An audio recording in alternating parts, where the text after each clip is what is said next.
Today's podcast is presented by Podgo. Podgo is the easiest way for you to monetize your podcast, providing podcasters with a flat rate for ad space so you always know how much you get when you include an ad from Podgo. I recently joined as a member, and you can too. Apply today to become a member and immediately be connected with advertisers that fit your audience. Apply now at podgo.co, that is podgo.co. Again, podgo.co. And if you're feeling generous, when you get to the How Did You Hear About Podgo section of the application, you could put down Quick News Daily so they know who sent you. Alright, let's get on with the show.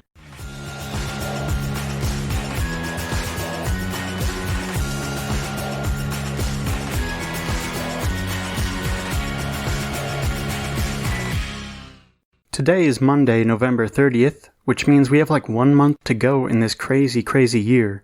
Is anybody sad to see 2020 go? No? Nobody at all? Yeah, didn't think so. As for this show, we have some interesting stories to catch up on after our long break. I hope you all were able to stay safe and that your internet connections were strong for your Thanksgiving celebrations, by the way. But without further ado, let's get caught up. The big news from last week was this assassination in Tehran, Iran on Friday. The early indications are that Israel carried out a military-style attack on Iran's top nuclear scientist, and bear with me as I try to pronounce his name. Mohsen Fakhrizadeh? Does that sound right? In any case, this scientist, we'll call him Mohsen, was referred to as the father of Iran's nuclear program, which started in the early 2000s. This assassination attempt actually wasn't an airstrike like I expected. I do want to stress that these are early reports, and I'm sure we'll slowly learn more details. But the attack was actually a combination of a truck bomb that made the car that Mohsen was in stop, and then at that time, 5 old-fashioned gunmen moved in and made sure the, situation was over. If we can have a little dark humor here, this just shows how Iran struggles with the truth. The US has sanctioned Mohsen in the past, and these sanctions list him as the leader of Iran's Organization for Defensive Innovation and Research, which our State Department says, quote, are potentially useful for nuclear weapons and nuclear weapons delivery systems. However, Iran claims that Mohsen was working on the development of the first indigenous COVID-19 test kit and overseeing their efforts to make a COVID vaccine. You know what? Actually, I'm going to have to go with Iran on this one. I mean, we all know that the best COVID vaccine is actually just a shot of straight-up enriched uranium. That should do the job.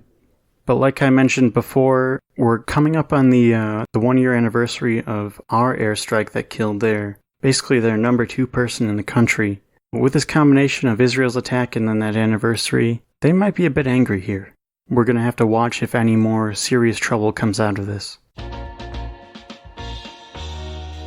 Well, it sounds like the president-elect had a tough Saturday. When he was playing with his dog, Major, Joe Biden slipped and suffered a hairline fracture in his midfoot, according to his personal doctor, Dr. Kevin O'Connor.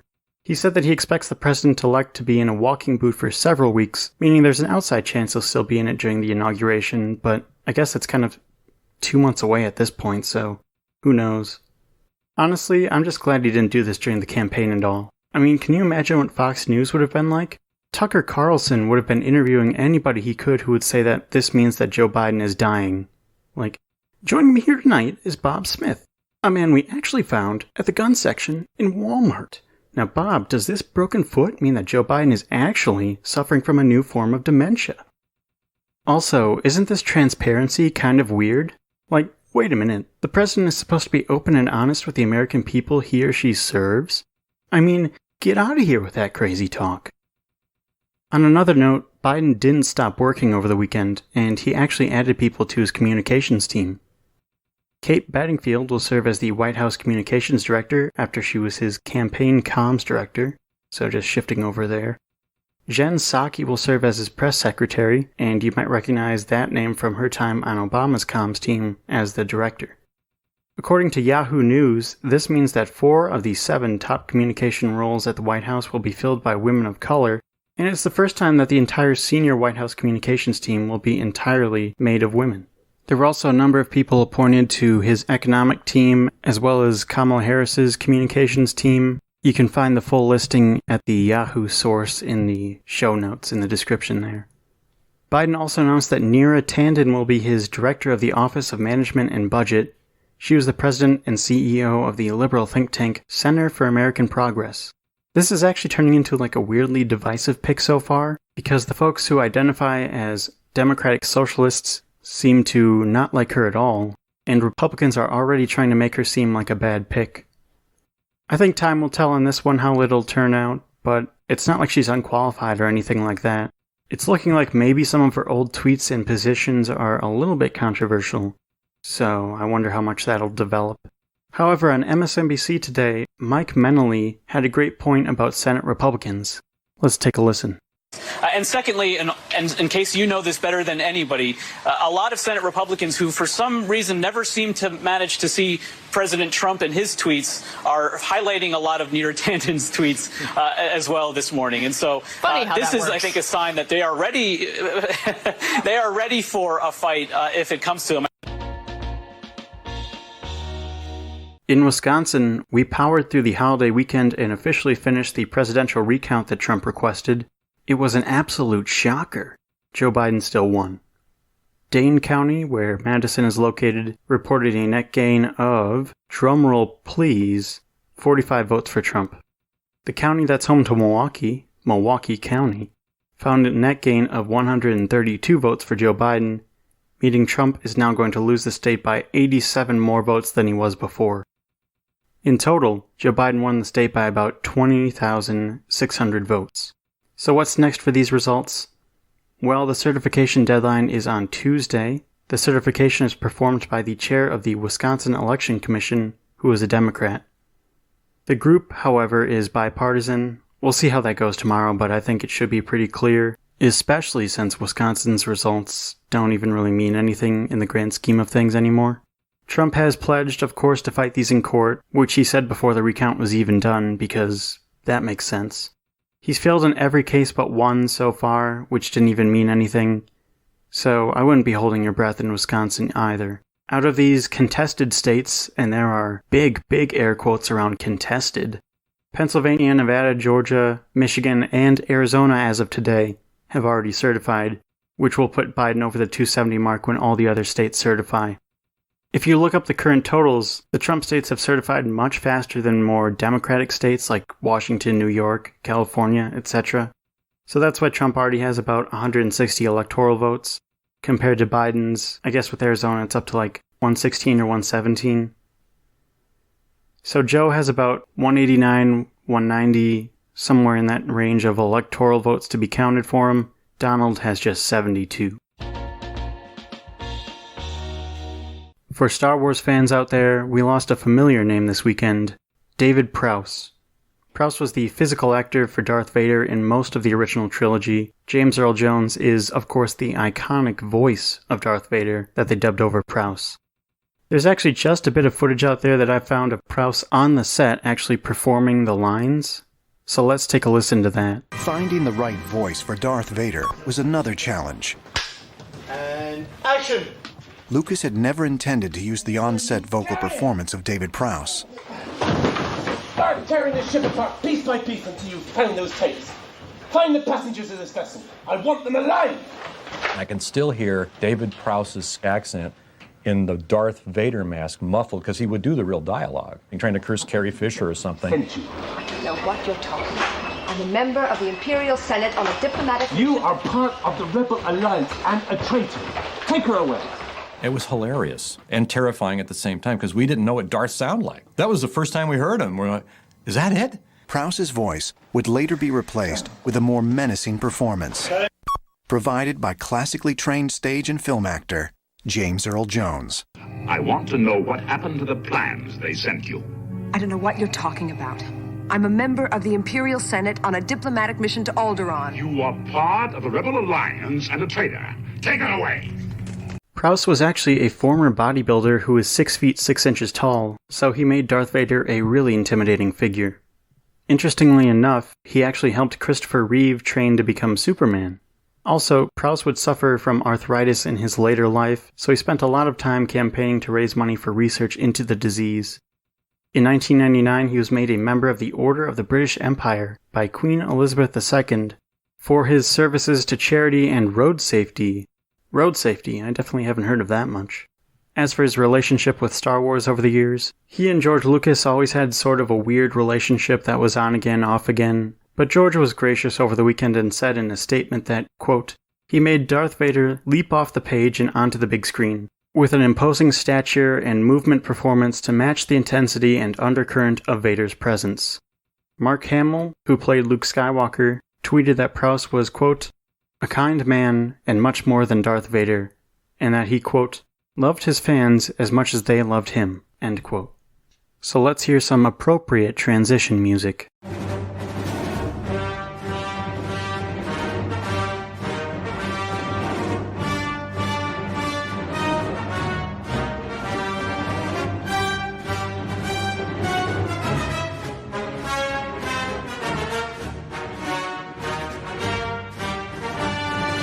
Well, as quickly as it mysteriously appeared, that monolith in the Utah desert has vanished.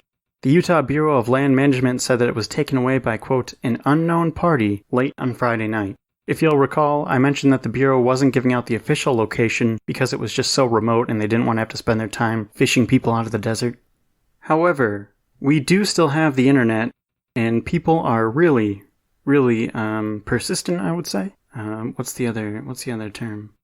I want to say like industrious or innovative, but like they can problem solve really well. So people found satellite images of the location and determined its GPS coordinates from those. People were actually able to hike out there and see it before it was gone, and some regular guy named Dave Serber was nice enough to take some video of him inspecting it. Let's take a listen there. Alright, y'all wanted the magnet test, so I didn't bring a strong enough one, but not sticking. Okay, those are the attempts. And then, let's see. So is it solid? Not solid. Sounds a little bit like a cardboard box. And then, to the lighter side, you got rivets and handprints probably from Diesel Dave, going all the way up. And then it's 3 different panels. You can see there. So all the panels are separate and then riveted. Hollow, riveted, not magnetic. So, in summary, not magnetic, more like an aluminum material. It's hollow on the inside, not solid, which would make it easier to install and, drive all the way out there. And it has rivets in it. Again, I don't think this thing was ever extraterrestrial, and it's definitely not if it's got rivets. I'm fairly confident that any aliens that have traveled, or I should say, found how to travel light years to visit us, I doubt they're still dealing with rivets. Well, in the wise words of Porky Pig, that's all, folks. Again, I hope you had a safe Thanksgiving and that you were able to still connect somehow with friends and or family. As we do on Mondays, let's thank our producer, Kathy, and our executive producer, Gwen, for helping to support the show. As for quick news, I've been seeing other podcasts talking about Christmas-themed merchandise, so maybe that'll be my next project. Again, if you ever have any suggestions for something you'd like to see on a shirt, if you make your own designs, quicknewsdaily@gmail.com. I'll look them over and, maybe we can put them out there. In any case, stay safe out there, and I'll see you right back here tomorrow.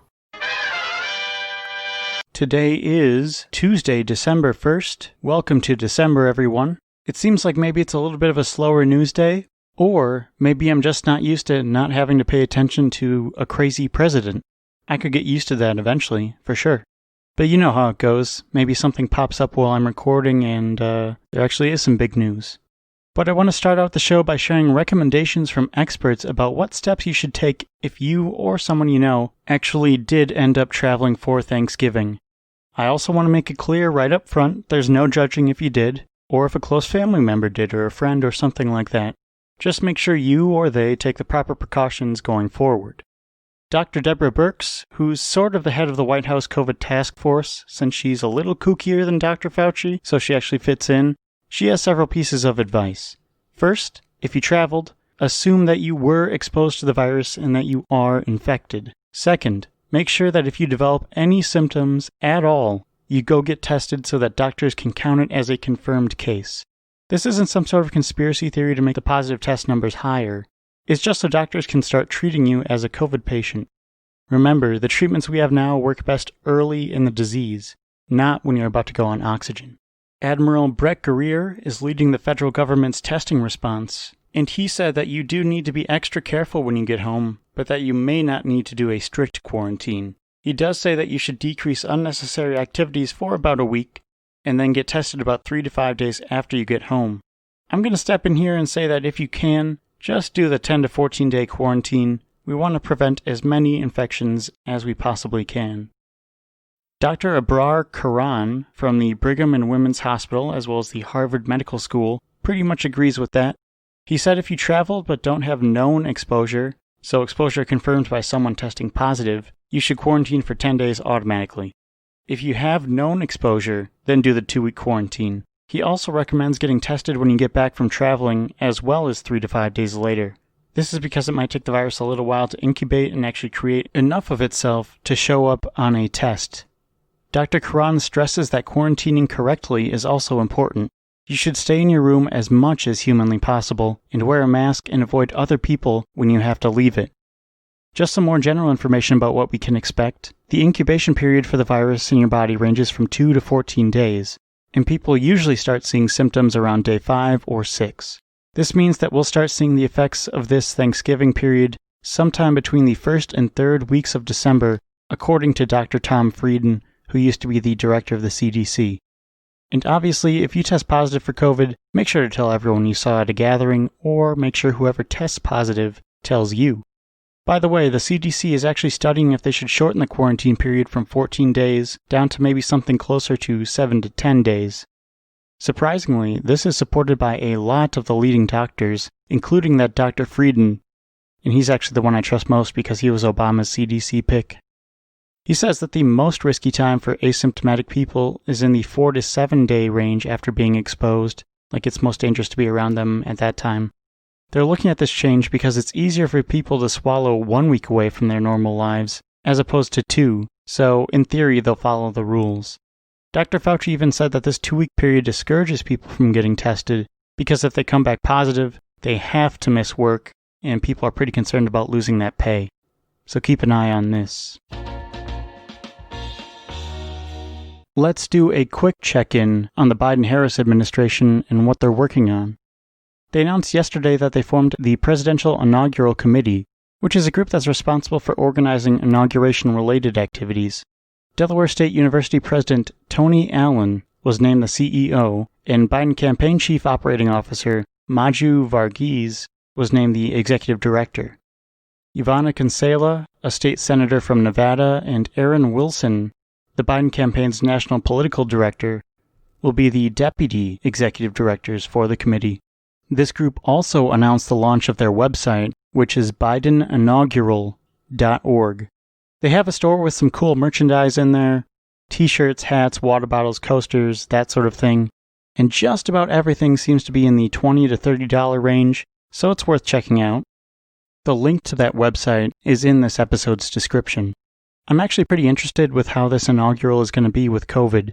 It's such an iconic moment to be sworn in on the steps of the Capitol. It's where you see everyone who's been on video has been up there. Except there's just Reagan's second inaugural that looks different, since that one had to be moved indoors because it was like 0 degrees outside. I would guess that everyone up there could be tested and cleared, but would you want to take that chance? And would that just be inviting crowds to gather? Is that a health risk in itself? It'll be interesting to see. As for their actual administration, I forgot to mention yesterday that Janet Yellen was officially announced as Biden's nominee to be the Treasury Secretary, which was fun to see being made official. Wally Adeyemo was nominated to be her deputy after previously serving as the Chief of Staff of the Consumer Financial Protection Bureau, as well as the Deputy Director of the National Economic Council and Deputy National Security Advisor. If he's confirmed by the Senate, he'll become the first black Deputy Secretary of the Treasury. Just in general, it's amazing to see how diverse President Biden's administration will be, especially since we just had 4 years of a cabinet that could have been from 1960. I'm serious, every picture of meetings of these top leaders of government is like 96% old white guys with various stages of male pattern baldness. Speaking of inclusion, Cecilia Rose was nominated as the chair of the Council of Economic Advisors. She would be the first black CEA chair, as well as the 4th woman to do so. She's currently the dean at Princeton. Other members of the CEA that were announced were Jared Bernstein, Biden's top economic advisor during the Obama administration, as well as Heather Boushey, who's the co-founder of the Washington Center for Equitable Growth. As for what this Council of Economic Advisors actually does, they're kind of like a think tank. Basically, they're experts who will give Biden guidance on economic policy. Something cool to watch for tomorrow is Mark Kelly getting sworn in as a senator in Arizona. Since his race was technically a special election for John McCain's old Senate seat, not a regular election, he can get sworn in before January. If we look just a bit down the road, that's sort of unfortunate because it means he has to run again in 2022, which could be tricky. Midterms are almost always best for the party that doesn't control the White House, and in a state that usually votes Republican, it could get tough for him.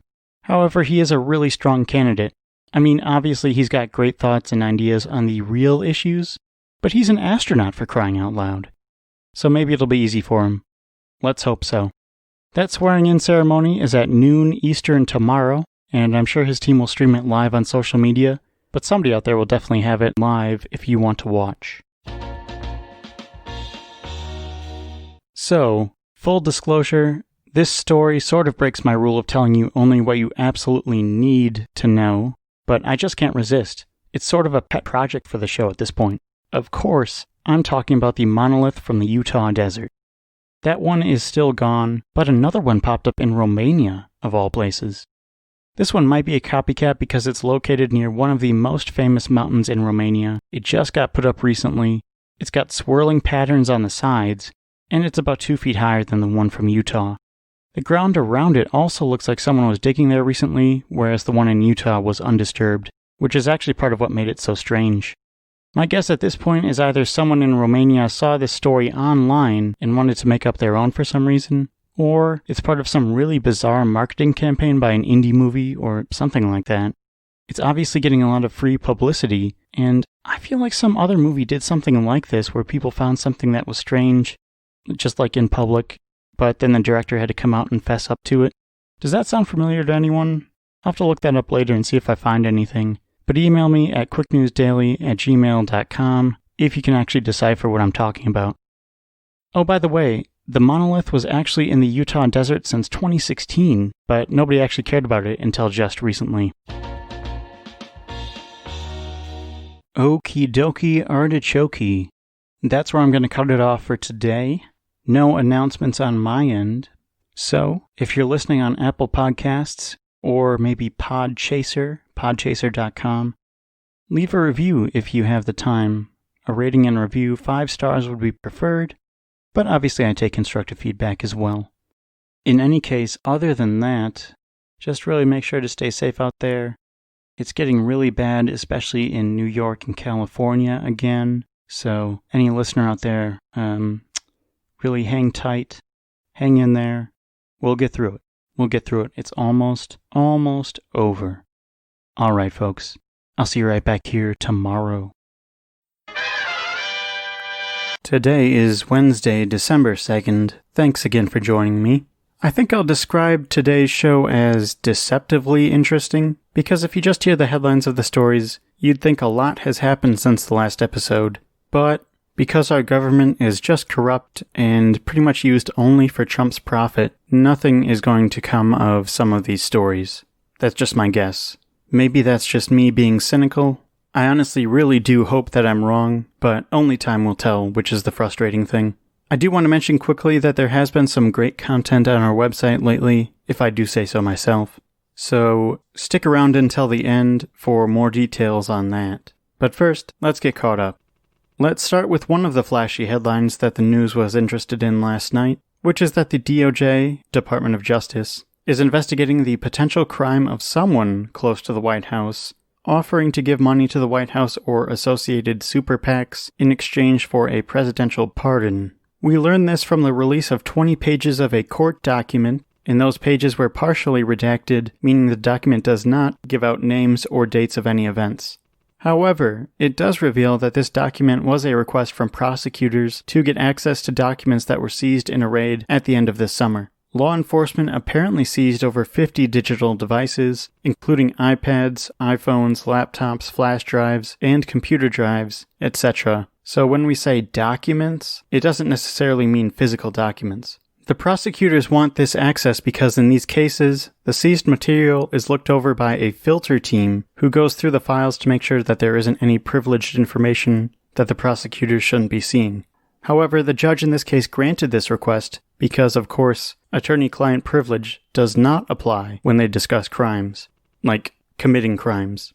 The prosecutors argued that this seized material included evidence of, quote, a secret lobbying scheme, end quote, and bribery conspiracy that offered, quote, a substantial political contribution in exchange for a presidential pardon or reprieve of sentence, end quote. The Justice Department clarified and said that no government official was or is currently a subject or target of the investigation disclosed in this filing. The actual court document says, quote, the political strategy to obtain a presidential pardon was parallel to and distinct from Redacted's role as an attorney advocate for Redacted. So I'm guessing Rudy Giuliani at this point. He fits the bill as an attorney advocate, and I'm sure that all of his funny business in Ukraine and peddling of Russian conspiracy theories is making him rethink whether all that was legal. The Justice Department wanted to keep filings related to the matter confidential in court because, quote, individuals in conduct hadn't yet been charged, which also narrows down the possibilities and probably eliminates Michael Cohen, who is my other guess. Ultimately, the prosecutors say that they still intend to confront 3 people who had communications about this scheme, whatever that means. Again, my best guess is Rudy at this point, but if it centers around contributions, I'm not really sure if Rudy had money to give. And shouldn't he be getting paid as his lawyer? I don't know. Either way, whoever it is, I really don't think anything will come of this. Nothing ever seems to stick to Trump since he has Bill Barr for his attorney general, which is like the fox guarding the henhouse.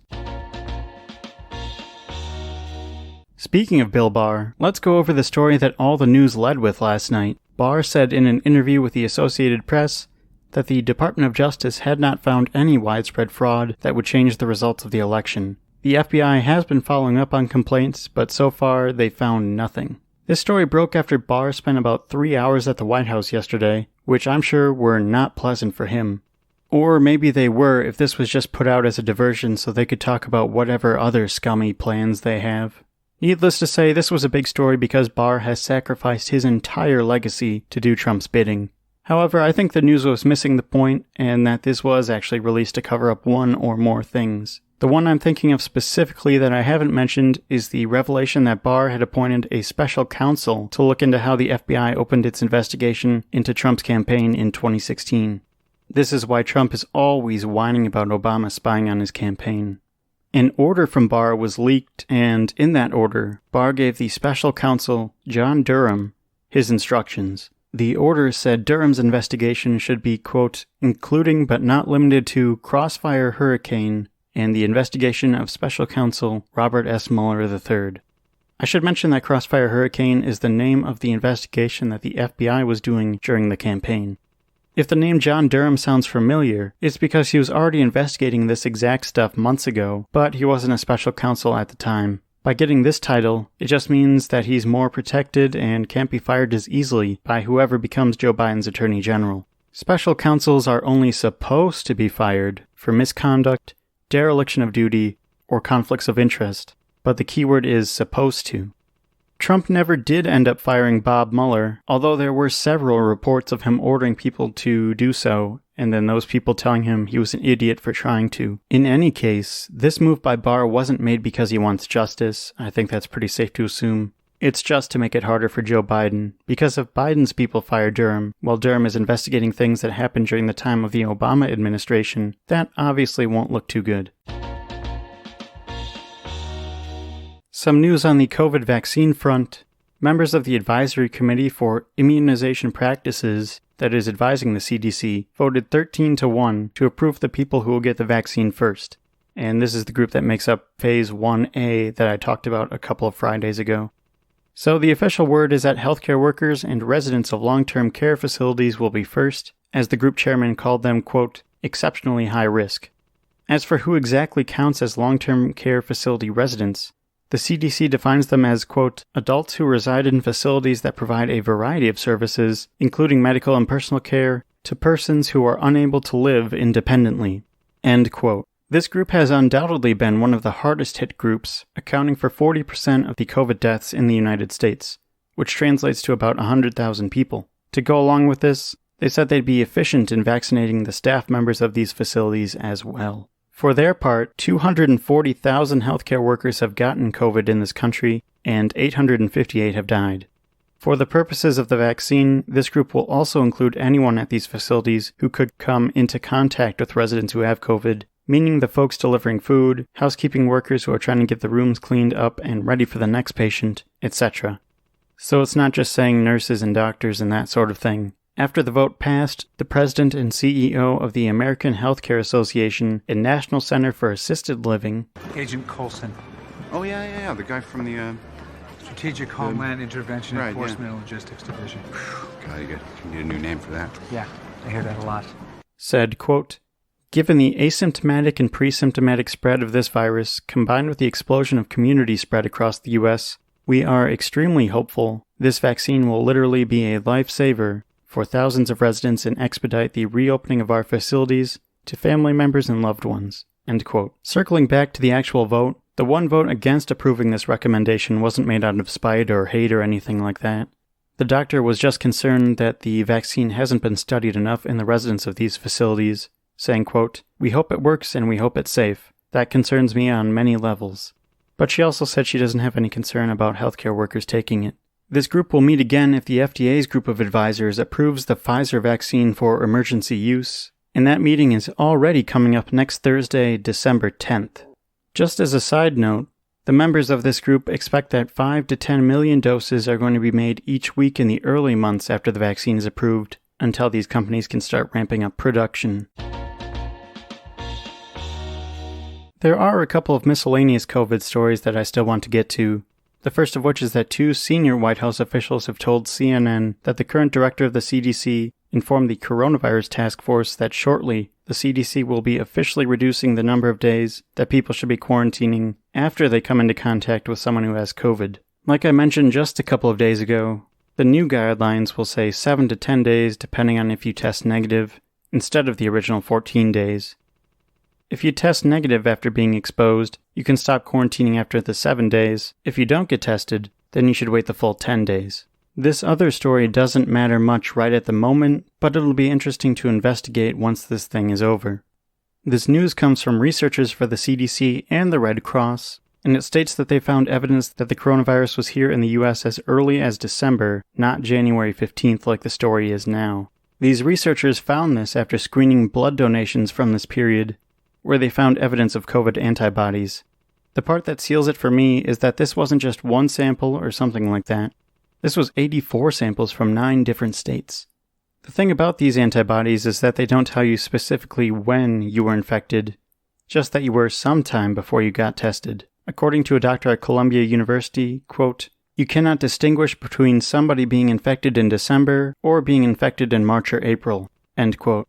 The one caveat here is that the other coronaviruses, like the common cold, could mistakenly fool the test into thinking that they are COVID antibodies. So that's why it'll be more interesting once this is over and we know specifically what to look for. Alright folks, that's going to do it for me here today. The content that I wanted to tell you about on the Quick News Daily site, and Medium I guess, is a guest post from Artur. He's one of the founders of Bootcamp Rankings and Career Karma, so if you've heard of either of those, he's one of the founders. And he just reached out and asked if he could write a guest article to post on the website. I thought it was a great idea. So he wrote one called, How to Cope and Move Forward After Losing Your Job to COVID-19. So the link to that is in this episode's description. I would definitely highly suggest checking that out. And we definitely thank Artur for that. I also came out with a new article that's called Hitler Failed First 2, Why the GOP's Attack on the Election Spells Trouble. And I would highly suggest you also check that out. That link is also in this episode description. It is on Medium, so if you run out of free articles for the month, like free views, you get 3, I think it is. then that would be a great time to sign up to be a contributor to Quick News Daily for the low price of $3 a month, and you get the friends and family link, meaning that you can just look at it, however often you want, whenever you want. So that's the new exciting news on our end. If you also would like to write an article that would appear on the website, feel free to reach out and email me at quicknewsdaily@gmail.com, and we can work something out. Anyhow, stay safe out there, and I'll see you right back here tomorrow. Today is Thursday, December 3rd. Welcome to the show. We actually have a busier day than I originally expected, but that's good news, I suppose. Honestly, I think we're almost already back to news that sound like it came from the Obama era. If we didn't have a raging deadly pandemic, I think I'd even say it's boring. Unfortunately, we do have that, so let's get caught up. We have some COVID news to catch up on, the first of which is the news that the UK was the first Western country to approve a coronavirus vaccine. It's good timing for them since they have the highest death toll of any European country. But you might be asking yourself, how did Britain beat the US and the rest of Europe in approving the vaccine? The answer is that they did something called a rolling review of the data that Pfizer was providing. This means that for each batch of data that Pfizer released about their testing, the UK regulators sat down and reviewed it. Usually, the regulators wait until all the data is released, then they put it all together and review it. I can see the pros and cons of doing it each way, but I think that when you need to make a lot of progress in a very short amount of time, this way seems to be the best. At least in the speed of the approval process, it paid off. The UK regulators received the official paperwork on November 23rd, and it was already approved by December 2nd. By comparison, the European Union regulators received the paperwork on December 1st, but they've said they won't reach any decision until at least December 29th. I think it's safe to describe that as super slow, but at least they can be pretty much 100% certain that it's safe. If the US approves the vaccine on December 10th, then a leaked document from Operation Warp Speed shows that the vaccines will be delivered by December 15th. To me, that feels like something I went through in college here. It was announced a couple years ago that the 2-year schools would become part of the 4-year schools as satellite campuses. The Board of Regents' vote to approve this was happening on like a Wednesday or something, and before the vote even happened, they had a committee meeting to discuss the first steps of this new plan scheduled for the morning after. So they basically let everyone know that this was going to pass. That's what this Warp Speed document feels like to me. We have everything set up and ready to go for it to be delivered on December 15th, if it passes on the 10th. Wink wink. Going back to the UK for a second, the first doses will be going out next week to care home residents and staff, and after that, it'll be dispersed by age, starting with the 80 and up category, plus frontline health staff, and then go down by age group. I hadn't thought of this, but the AstraZeneca and Pfizer vaccines attack the virus's spike protein, and since both require someone to get 2 doses of their vaccine, there are currently studies going on to see if you can take the first dose of one and then switch brands for the second one. There will be that short supply at first, so it would make sense to try to maximize capacity by letting people mix and match.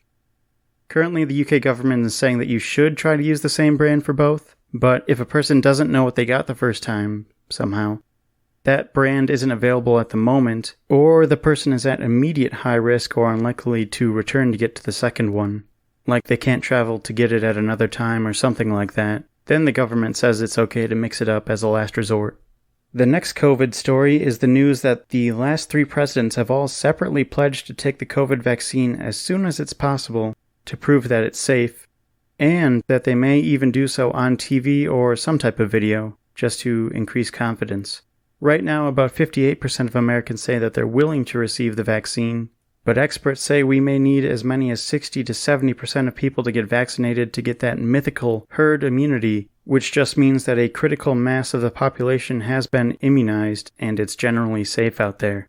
Unfortunately, the people who doubt the vaccine the most are people of color, a majority of those folks being Black Americans. President Obama sympathized with this, saying, quote, "I understand, historically, everything dating all the way back to the Tuskegee experiments and so forth, why the African American community would have some skepticism. But the fact of the matter is that vaccines are why we don't have polio anymore.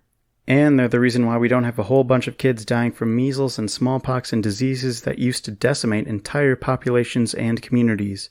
End quote. I truly hope that this helps people trust it more, providing that it is actually safe, especially because the groups of people that doubt it most are also the most hard-hit group by COVID.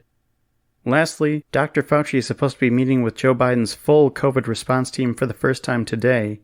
He has already met with Biden's future chief of staff, Ron Klain. I've been saying better late than never a lot in the past couple of months, but this is definitely a big one. New York listeners, you're going to have to tell me if you had a personal experience with this next story. Yesterday there was a very loud explosive sound that was heard by a large number of people in central New York, specifically Onondaga County, or however you might pronounce that. It sounded a little bit something like this.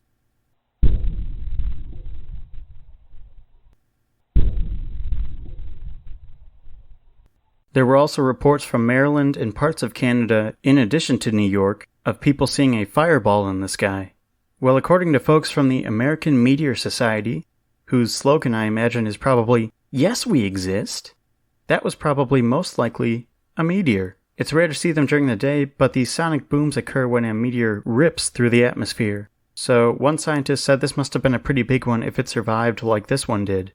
I'm actually kind of jealous of anyone who got to hear or see this. That sounds pretty neat, actually.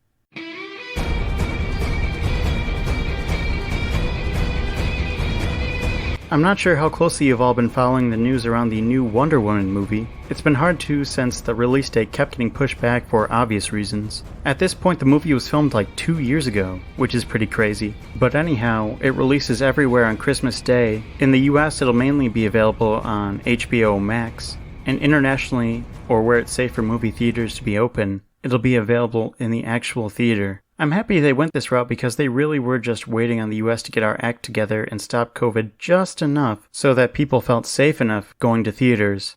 Obviously that never happened and they were just sitting on this movie. So here we are. It was just announced that the official runtime will be 2 hours and 31 minutes, which people are making a semi-big deal about because that's on the longer end of the movies. However, I'm hoping that the people at Warner Bros. Finally learned their lesson from Justice League that shorter doesn't mean better.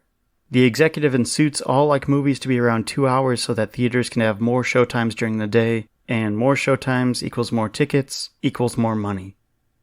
As just a fan who doesn't have to make those decisions, I've always felt like you should let the creative people make the best movie that they possibly can, and that people will come to see a good movie no matter how long it is. I think Avengers Endgame really proved that since it was like 3 hours long. In any case, I don't have a problem with this at all, so go check out Wonder Woman 1984 on Christmas Day, either in a theater near you or streaming on HBO Max. This is kind of fun. We learned from a court filing that Ivanka Trump sat for a deposition with the Washington, D.C. District Attorney on Tuesday. This deposition was related to the ongoing lawsuit filed by the D.C. District Attorney in January. The allegation is that the Trump Organization and the Presidential Inaugural Committee charged double the regular rate to the Trump Hotel in D.C. to rent it out for 4 days for the inauguration. Ivanka, Tom Barrack, the committee chairman, Melania Trump, and Rick Gates have already had records subpoenaed. Today, Ivanka tweeted a picture of an email that she says shows her asking the hotel to charge the committee and the government fair market rate. However, Gates has records showing that the committee's event planner, Stephanie Winston Wolkoff, was uncomfortable with the high rate that they were charging and advised both Gates and Ivanka against it. By the way, it's good to see that she's keeping up the tradition of rich white folks having names that sound like they're from the 1800s. Wolkoff herself will be deposed next week. Boy, I can tell you the number one person who I'd guessed will be getting a pardon before Daddy leaves the Oval Office. Yep, the daughter he wants to date. That if Ivanka weren't my daughter, perhaps I'd be dating her. We have to end with this story by one of my favorite comedians in the game right now, John Mulaney. I use this clip of his pretty often. We don't have time to unpack all of that. He shared a pretty crazy story on Jimmy Kimmel Live last night that's so fitting for 2020. He said that after he hosted SNL on February 29th of this year, Leap Day, he actually got visited by the Secret Service. Why is that? Well, he made a joke saying, quote, "Leap year began in 45 BC under Julius Caesar. He started Leap Day in order to correct the calendar, and we still do it to this day." Another thing that happened under Julius Caesar was he was such a powerful maniac that all the senators grabbed knives and they stabbed him to death. That'd be an interesting thing if we brought that back now." End quote. He said that shortly after that, the Secret Service opened a file on him and even interviewed him, probably because Donald Trump hate watches SNL and was mad about it. Thankfully, I think the Secret Service got that it was a joke and didn't mention Trump specifically by name, but they probably still have to follow up on everything. Mulaney said, quote, "They were very nice in the interview. In terms of risk assessment, no one who's ever looked at me thought I registered above a 1. So they said, 'Is there anything else we should know about?' Mulaney then said that he told them no, but later realized that his wife was actually working on a project for the Smithsonian Institution, so he had leased an apartment in D.C. for a year. And that apartment was across the street from the Secret Service building, so he was glad that they didn't do any more checking up on him since that would have looked just a little bit suspicious. I guess the moral of the story is, really watch what you say everywhere." Well, folks, that's all I have for us today. I want to give everyone a heads up that I won't be doing a show for tomorrow, partly because there's some more school stuff going on, and partly because it's just sort of a stretch to find news these days. I don't even feel like it's important to report on all of the crazy stuff that Trump might or could do in the end here, because he's pretty irrelevant at this point. So it all ends up to taking a long weekend. However, I would encourage you to listen to the weekly recap show on Saturday, quick news to go, and I also want to remind everyone to check out my newest article on Medium called Hitler Failed First 2, Why the GOP's Attack on the Election Spells Trouble, and our guest article from the founder of Career Karma titled How to Cope and Move Forward After Losing Your Job to COVID-19. Those links are right in the description in this episode, so go check them out right now. Otherwise, stay safe out there, and I will see you back on Monday.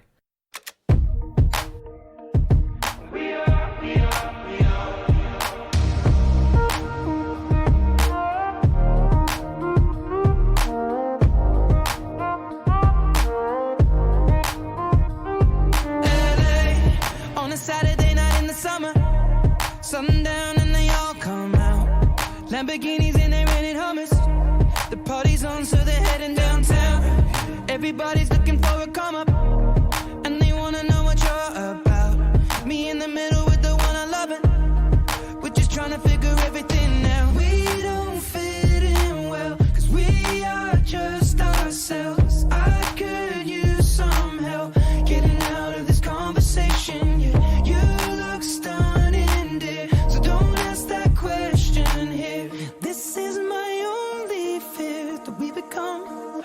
Beautiful people, top designer clothes, front row at fashion shows. What you do and who'd you know? Inside the world, beautiful people, champagne rolled up nose, prenups and broken homes, surrounded but still alone. Let's leave the party. That's not who we are. We are not beautiful. That's not who we are. We are not beautiful.